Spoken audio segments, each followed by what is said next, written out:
We are talking about mentoring, which is very, very key to our heads and strategies, because that's been the success tool that has created everything that I can humbly deliver today. So I've now decided to cover a little bit more about my journey with you. Is that okay? We've already covered. Personal success strategies, things that have worked for me.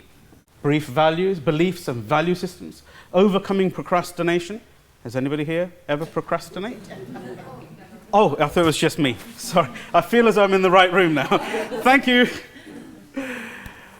Unlocking your potential, your true potential as a person, not just as a business person, but as a father, as a mother, as a brother, as a sister.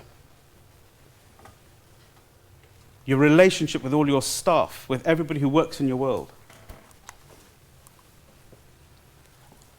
And the true secret of the success that I've delivered is by mastermind. Now, in my life, I'll show you my mentors. This is really the thing that pulls me through, because everybody has their own version of life. But at some stages, it's good to have counsel, right? Have you ever been any of these? Now, tell the truth, please. Fearful? Yes. Unsupported? Yes. Stressed? That was a big one. Lost in business or life? I think there'll be very few people who actually say that they aren't at any stage, because financial stability has got nothing to do with success in life. We've already covered this with Harris. Financially tight. Show of hands. Boom, I'm in the right room. Undisciplined? Be honest. Distracted. Because a very good friend of mine, my father, said to me, "Son, you are thinking of something all the time. So you are always focused on something, am I wrong?" Have you ever been and experienced any of these? Lack of direction and speed through because we've got a yes. Lack of support, belief, clarity. I've all been these. And I put my hand up and I played. I said I'd be honest and play at full percent. In fact, some of them, I'll put 2 hands up. First of all, why would you even listen to me? Now, that is the most important part of my life. An award-winning, yes, coach. I'm just going to cover this quickly if I can. Just dump it out if I may. Yes, a lot of people say that's an interesting point. And I tell you what, it's a great point for conversation. But what we are is far greater than all of these things. This is interesting to some people as well. Has anybody got a version or an understanding of what financially free means? Would anybody be honest enough just to give me an answer of what that means to you? You can buy a helicopter without thinking about it. We have a Scottish lady in the house. Yes! Buy a helicopter without thinking about it. Anybody else? It's great that we're moving into the emotional stuff. You speak to a financial director, he will say something different, I think. He'll say, being able to live within my set parameter of income, but without actually having to actively do something to raise that money. That's changed the mission, hasn't it? If I have an overhead of £3,000 sterling, whatever that works out in krona, and then I actually bring in passively more than the 3,000, am I now financially free? In my book, yes. Because that will give you the freedom, right? The headspace, the mindset to be able to deliver the change for your loved ones, for yourself, for all the things that matter to you, all the stuff we've covered. This is my family. Now you understand why I'm so passionate about delivering my life. Because I can only show you my journey. Because when I go down under, I'll have nothing with me. I came with nothing, and I'll leave with nothing. But this is what I will leave on the planet. At least I hope they will outlive me. And now I'm going to share with you the core to why I am who I am, who I feel very proud and humbled about, and it is my parents. These are the core of my life. They are my mentors. They are the people who can catalyst my 7 generations of business acumen. Now, why would I share this information with you? Because I believe that with success comes major responsibility, financially I'm talking, emotionally, business. We should all become rounded human beings, am I right? Would that be a good thing to be? Somebody who's financially free, but somebody who can actually help other people to try and become financially free, or to take a different part of the journey, have self-respect. These are the important parts of life. I want to share or change my world. 2006, I had a near-death experience. I had hepatitis A, which took me from the peak of my performance in 2006 at the age of 31. If you're quick at maths, I was 40 last month, yes. And I can laugh and joke about it, but even now when I talk about it, I get a little emotional about it. But I like to keep those vulnerabilities because I'm human, right? But I nearly died. My eldest daughter was 10 years old. I was 2 hours away from not being alive. That's a very big thing to face when you've got your children in front of you, your wife who's such a young lady, and I'm the youngest of my 8 siblings. I have 8 brothers and sisters. 13 months away from a group of companies in a spiritual awakening. And I learned how to return companies from liquidated state. 2 of my then 14 companies were so reliant on my time, me physically being involved in them, that they had to go through liquidation, which is no big deal. You're not really a business entrepreneur unless you have liquidated. Does that translate here, liquidated, or in conversation? Yeah. So you would not really be a person. So I've lost a few million in cash, without a doubt. But then I feel as though I spent my time in focusing on, this is the gifts that I have in my head, to focus why, what changed. What did I need to change in my life? So please ask yourselves inner questions today. I love the law of action, not attraction as well. But the law of action, what action am I going to take after this? So, I reevaluated my life, my mission. Did I have more to do in life? Has anybody ever been through that sort of process and thinking that they've got more to do in life? Yeah. Can I, if I can, yeah? Good. So everybody else is absolutely happy with what they've got to do, what they've done in their life and what they are in life? Does anybody else who didn't put your hand up not feel as though you want to do more in life? So what I needed to change in my life was I needed a bigger purpose, or a redefined purpose in my life. Because up until that age group, it was financial, I'll be straight. I'm naturally what we call a dominant type character. But in my learnings, I have changed that understanding. So I was always pushed myself towards a goal. I've always had a goal in my life. And I'm going to share later on the strategies that I've used to create those sort of goals and achievements. But why I'm asking this question in specific is everybody actually living their current purpose? Well, I wasn't. I thought it was finance. I thought it was establishment. I thought it was variety within business. I thought it was all of these things. But I quickly learnt when I became so insignificant and realized I was not immortal, that it was more than this. And then I started thinking that why was it that other people were doing things differently to myself, and why is it that they were not achieving their goals, financially, emotionally, with relationships, health, all of those things. And then I started thinking, well, what did I do that was different? And I was blessed, and I didn't realize that everybody wasn't the same. They didn't have 7 generations or generations of information to be shared. We're actually homegrown entrepreneurs, my family, the Wahiwallas, and we have basically had this handed down generation to generation. It's kind of a nice place to be. So I don't feel gutted to tell you that. I feel very proud to tell you that. But what I'm going to do is share some of it with you. How did I keep control of my business whilst I came back to regrow? Without a doubt, my father and my mother I've mentioned before. Now, both are very different. They're very spiritually connected. So there has to be a similarity between people. And in my parents were very spiritually gifted. So they're very attuned to each other. That kept them together. But the rest of it, very different. My father, very, very strong in the drive. Sees the big picture, went for it every single time. Didn't hold back. Didn't care about the details. He had belief he was going to deliver it and change it. Mum, on the other hand, was like, calm down, take it easy.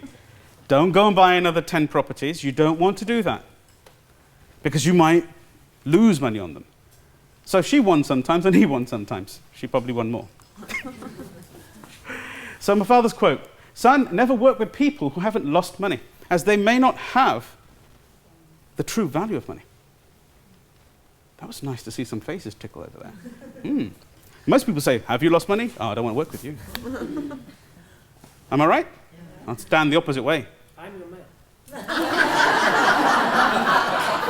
Ollie, please, you take the stage. He's the man. I love that. Thank you for that. So what did I discover? An unconscious success structure that was being handed to us generation after generation. There was a formula. There was a process. All strategy, what we were talking about earlier on. There was a process that my family was following. Maybe it wasn't encapsulated in 1 step, 2 step, 3 step, 4 step, which I would like to think I tried to do. The most important thing that I would like to start with today is discipline. Who here can honestly put their hand on heart and say they're very disciplined? I can say that I'm not. Thank you. So, there is a discipline behind that. The discipline is randomness or whatever else you're suggesting behind that. Masterminding, the key thing I want to talk about today. Because this is what really grows your businesses financially, fiscally as well, but emotionally and structuralizes them as well. And mentoring as a whole. Who here has a mentor? Could you put it higher? Have you noticed all the speakers have mentors? Could that be a little hint? It's a great thing to have a mentor. Sharing your learnings. Because my father teaches me, and he told me from a very young age, he said, son, you've never completed the cycle of learning until you've actually digested it and shared it with another person. Because then you see how you show up and what you really understood. So it's a key element.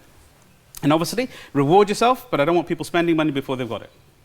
Alfred Korzybski is pretty much the founding father of psychological understanding within business, emotional, family, and stuff of that nature. Before a gentleman who's called, would basically, I think it's called the Think and Grow Rich. Yeah? So before that was a gentleman, and he wrote the book called Science and Sanity. If you want to take note of this, it's a biblical quality. People today have regurgitated paragraphs from this and created whole philosophies. Has anybody here heard of the map is not the territory? Anybody? No. Used a lot in corporate worlds, yeah? The map is not the territory is his product. He created it. He wrote it, 1933. So we are meaning-making machines, is what he says. What he says is without meaning, there is no action. Every action is preceded with a meaning made. Every single action. The act to do, the act not to do, is still an action, isn't it? Yeah? So we are still making a meaning. I will not do this, I will do this. And that has to reside on an internal meaning. So you see, there's a lot of philosophy that's coming from this one book. So I'm going to cover discipline, which I think is one of the key stones to successful financial gain. Discipline, what does that mean to anybody? Can somebody just say, because we've got a lot of hands saying I'm undisciplined, but we had a few that said we're disciplined. Who were they, please? Do what you have to do when you don't feel like it. Do what you've got to do. And you don't feel like it. When you don't feel like it. Yeah, Okay. do it. Just do it. That's an amazing discipline. Now, if we go back to Korzybski's logic, could it be as easy as just to change the meaning of the action that you've got to do? Because we're meaning-making machines, right? Yeah. So could that happen? Would that be valuable to you? Great learning, because I used to come to my father, every business entity we were working with, and I say, I can't do that. That's not possible. And then he'd say, just do it, which is where you're coming from. Just do it. So I'd get up and go and do this, but I didn't know that actually he had already seen a way of doing it, and he knew I'd learn. And he'd accidentally say a few crumbs along the way, and then I'd achieve it. So for example, a property, I could not see any margin, any profit in it. It was a buying of a simple 2-bedroom flat. How could I make this a profitable act? Because it was very, very narrow in the margin. But he knew what was happening in the local area, because I hadn't done the diligence. He knew a train station was going to be installed there. So he said, even if you buy this at market value, give it a year, give it 2 years, it'll near on put a third on the value, because it becomes a commuter belt. So his discipline taught me to do something when I don't want to do it, but the point behind this is it's a ritual that we must create. So who here can safely say that they are looking to create a ritual today? You want to be able to walk away with a structure and a strategy that you want to repeat. For some people, it could be waking up at 11 o'clock at night. For some, it could be waking up at 5 o'clock in the morning. And that's just a simple example of a ritual. But discipline, just to carry on with what you were saying there, Daniel, is to create the routine. And that's the powerhouse. Commit to it. How can you commit to a ritual? Having a passion for it. Passion, meaning. We were talking about just a moment ago. So please write down, to create commitment, I must have the meaning attached, the passion for it. Otherwise, there is no ritual. There's no commitment. And if it works, you repeat it again and again and again. Look to refine it, but do repeat it. You know, I've made lots of complex situations very simple, because I think that's the key to life. The more complicated we talk about things, the less action we're going to take toward it, because it gets confusing. Evaluation. This is the key point that lived my life. Creating an evaluation of where you are, where you intended to be, and where you actually are. And then finally, did this work? Do I need to repeat it again? Do I not need to repeat it again? Because every single learning that you run through is an amazing learning for you to decide yes or no. Do I repeat this again, or do I not repeat this again? Masterminding is a key element. With masterminding, key element is a peer group. Now, what does that mean to anybody? Can anybody just help me with that? A peer group or a mastermind. Does anybody understand what a mastermind is? If you are the brightest person, the cleverest person in the room, is it safe to say you're in the wrong bloody room? Does that make sense? Are you really growing if you're the cleverest person in that room? That's why you had to change the perspective of those children, the students. And that's what happened with me all the time. I always had peers. I always had people to look up to. I always asked keen questions. Like-minded individuals. Now you have camaraderie, which is within masterminding. So you get people who work with you, who will see the same mission vision as you, who may be on the same journey as you, but have a different perspective, as we already understand. But they're there to support you. Friends are peer groups. Friends are a mastermind, inadvertently. So we all have masterminds. I just wanted to see whether anybody put their hand up. I hope we all have friends. I may not have friends, but I think I do. But the point is we have friends. Does that make sense? So that's really what it should be like. We should have like-mindedness, which is what friendship is all about. The regularity is the key part, because that's a regular meet. Because if we meet just once in a blue moon, every now and again, it becomes a kitty party or just a hi, how you doing? A checking in. Wouldn't it be good if somebody actually sat there with you and you regularly shared at every stage of your business? Could anybody see a value in that? So the regularity is key, because that's adding structure and strategy. Accountability buddies. Is that clear to everybody? A partner, an accountability partner, somebody who keeps you attended. Mentoring. Identify a mentor in your field that's going to help you. Unconditionally wants to share with you with everything that he learns or she learns, and wants to share with you on an unconditional level. Yes? So your field element is relevant, because if I turn around and I wanted to be a person who's got a model's figure like I have, and I wanted to become a model, who would I find to mentor me as being a model? Do you think it would be a good idea to find somebody who's gone through that process? Or maybe is in that environment? Yeah? So does that make sense? That's the relevance of a mentor. Coaches are different, and I'll show you this in a moment. Clear your expectations with your mentor. How many people have I met, absolute loads, who have got a mentor but never actually clear their expectations? They always feel indebted to their mentor, as opposed to feeling that there is a mutual respect. So they don't clear expectations. They always just pick up all the scraps they give and don't make it very clear what they're looking for. But I didn't, because it was my father, so I had a lot more abruptness with him, and I could be really open and say, Dad, I don't know what the hell I'm doing here. Does this work? How can this work? So be very clear with your expectations. You want to say, I would like to be a multimillionaire in 5 years. That's what your achievement's supposed to be, the clarity, the vision, the strategy, the purpose, but more importantly, the clarity of where you're trying to go. So model them. Modeling them is a nice way of saying copy them. But you can't say copy much. So model them. Pick up all the best things that the practices they deliver. Are they sharp? Are they always on time? Do they Does it matter if they're on time in their world? Model them how they think. Think about what are they doing when they're engaging individuals. How do they actually think about finances and money? Because that's the key, isn't it, in life? Because we have to get somewhere. We need that clarity of mind. We need that safety net, don't we? Yeah. So model them. And the others in your group. Reading books is a constant knowledge. We need this because books are your mentors as well, are they not? Stretch yourself. Don't be the brightest person in the room. Go and find another room to be the dimmest person so you can be stretched with the group.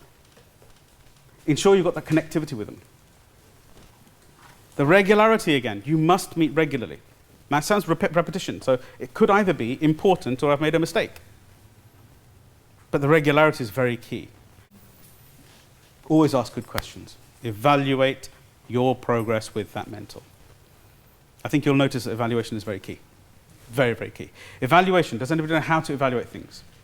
Just think about what you're attempting to achieve, what you're actually achieving, and are we en route? Have I done it? Have I achieved it? Is this really where I wanted to go? Because I know I wanted to go and do this, but am I supposed to be here? Have I misdirected myself? Has my purpose changed? Am I moving to a different direction? Don't just carry on mindlessly down the route because you paid for something. Yeah? Share your learnings. Value your progress. How many people do I meet here? Tell me, who absolutely values themselves in every which way? And I know a lot of hands will say, yes! But are we really talking 100%? Do you value yourself? So you need to value yourself. You need to value what you've got to deliver. You've got to believe that your product, what you're trying to share with the world, your mission, the business that you're about to start or are in, is actually going to make a difference in the world. Now, we know the other logic of adding value to your organization, and that's another keynote totally. But that is very key. Are you clear on your purpose? Are you clear of what we were just speaking about this morning? And that has to come from valuation of yourself. Have I really got the guts to stand on stage? Am I really going to help somebody? Identify your learnings, which means reassess. When you've done something well, assess it and say, wow, that really worked. And then that's a part of sharing, because if you don't assess it, you can't share with somebody. You can't say, why didn't you do it this way around? Or you've got to be sharp enough to realize that when you are advising people, that there's a strategy in there. You've done it. Teach others everything that you can. Why? Because I believe that I'm a man of one breath. Whether I breathe in or breathe out, I have no control over the next step. We were talking about this just yesterday. So in context of that, the more you can share, let's just go on a superficial spiritual level, the more you're going to create change on the planet.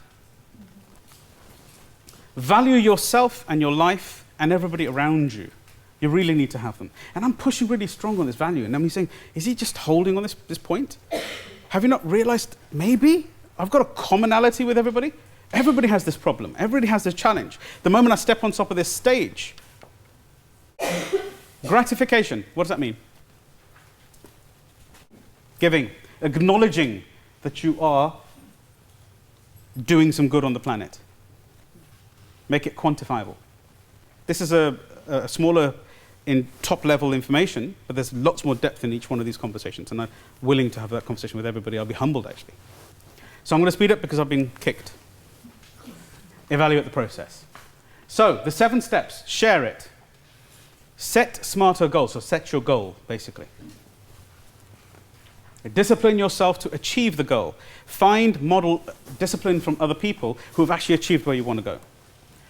Mastermind, find the support, the key people around you who are actually going to hold you accountable to that point. Mentoring, it's super important to have a mentor. And within the mentoring comes a realm of coaching as well. And share your learnings. I'm just going to speed this for you. And reward yourself. And I'm not saying reward yourself right away. Reward yourself once you've achieved something. It doesn't have to be just financial. Reward yourself. And it could be, in my case, I deliver here. I come out to deliver change. And then when I go home, I spend time with my family.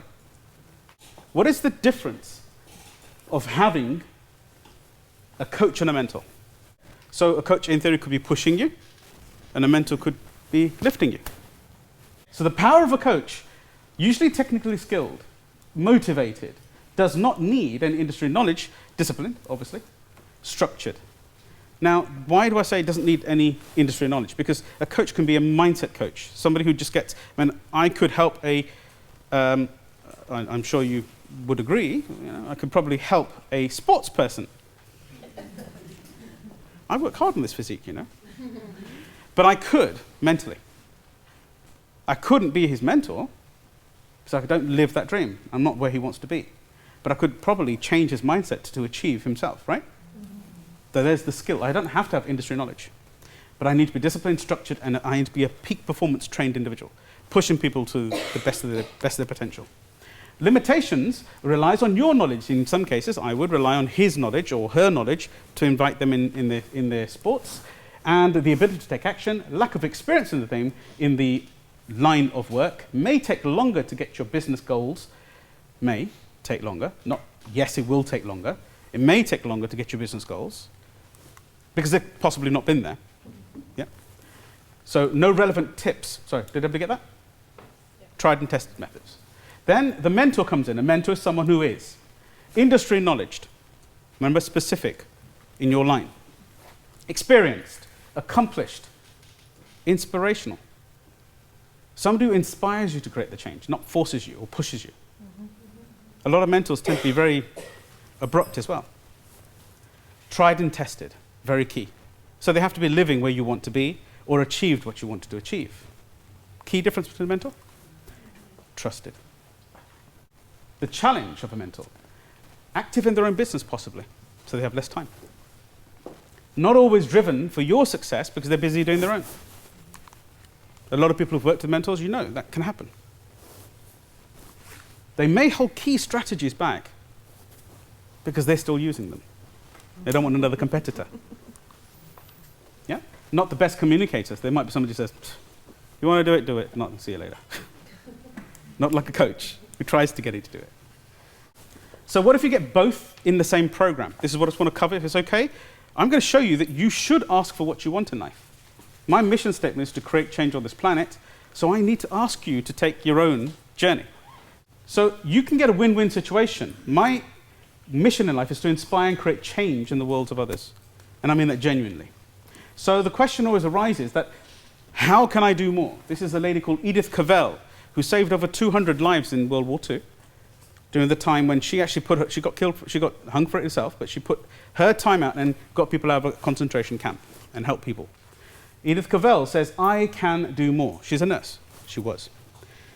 How often do you ask yourself or tell yourself or inspire yourself to say, I can do more? Well, I did. This really influenced me. I'm lucky because in Peterborough there's a hospital under the name of Edith Cavell, so it was under my nose, where I come from in England, and I paid attention to it. So, how could personal mentoring help you grow yourself or your companies? So I created a dedicated, skilled level of staff, a team that actually cared, people who've been my previous mentees, so they follow the philosophies that I've shared, but they're actually there to care for people. But it's got to be structured and orderly. So we have an IT system, a cloud-based software that supports the whole of this. So it could be international, which is what the product is today. Regular in-person group meetings or virtual meetings. But that means the regularity has to be there for accountability, and a team who extends the same values as myself. This is what I wanted to deliver back, because my inspiration is to create the change. And I wanted to share what I had as a child. But how could I systemize it? How could I share that information? The support, the counsel, the yes, you can do it. Let me show you how. So I didn't have that with people I was talking to. I wanted to share this with them. So I took action. Law of action. We created a system for others to join, a dedicated team that were in the mission. No matter what time you're not going to connect with them or call with them, they're there to help you. They'll call you. They will say that they're going to call you once a month, guaranteed, and they do. The virtual monthly structured mastermind group, which is through a process which we call iMeet. It's very simple and easy to get hold of. And most importantly, the big word called enjoyment. We have good fun while we're delivering, but we're very strategic. And it is an international program. It's something that allows people to communicate on a monthly basis. Every 2 weeks we're in your life. So we give you a coaching call and a check-in call every 2 weeks, and then the following 2 weeks we actually physically meet you on the visual as well. We keep you fully accountable in a cloud format. So the moment you've set your target, within seconds, it's on your computer screen. So it's live and it's accountable. We set you buddies. We ensure that you've actually got people to hold you accountable, and it's a different person every single month. We have a really great strategy that we've been trialing, and it's you're never keeping your buddy, your partner, accountable. It's always a different person. So if I was to keep Runa would be keeping, let's say, Monique at the back accountable. So we're keeping different people. Why? Because we can't trade off.